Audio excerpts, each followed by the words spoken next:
Hello and welcome to Combinations Part 2. All right, I've got three examples we're going to look at here. First example is, suppose you had a class of 30 and you want to choose 5 to help clean up. Maybe it's an art class or something.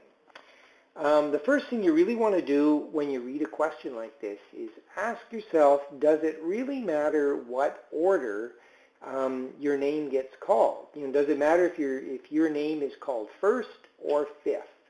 And the answer is no. Order not important. Okay? If your name gets called, that means you're cleaning up. So order not important. You just don't want to hear your name called, I guess, is the point.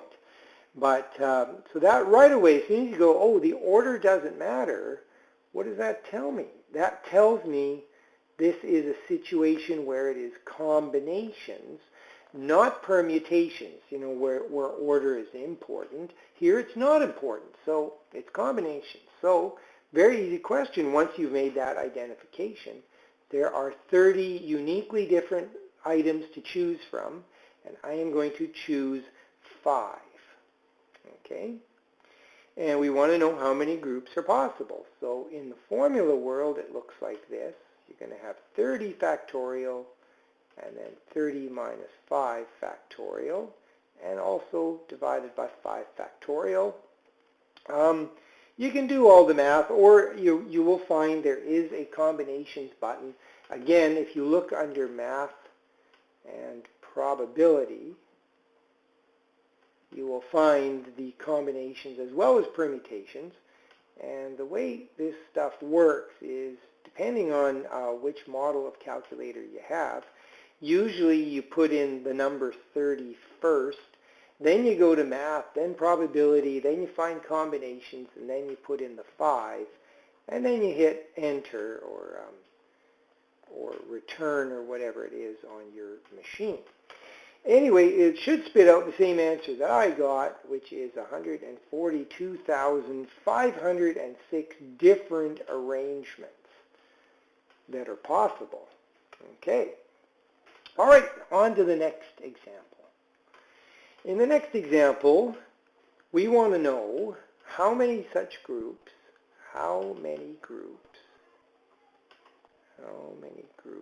include 2 particular students. So we're talking about like the previous example. These are the cleanup groups of 5 students. How many groups include, say, Tim and Joe? They want to know how many groups their names would be in. Okay, so how do we do a question like that? What you have to do is this. Basically, you just say, okay, well, why don't we put Tim and Joe in the group? So what I'm doing is I'm going, okay, Tim's in the group, and Joe's in the group, okay? And now really what I'm doing is I'm taking the 28 remaining students, and I'm choosing 3. Yeah, way you could interpret this is kind of like saying Tim and Joe were particularly bad in class. So they got picked. Tim, you're in the cleanup crew. Joe, you're in the cleanup crew.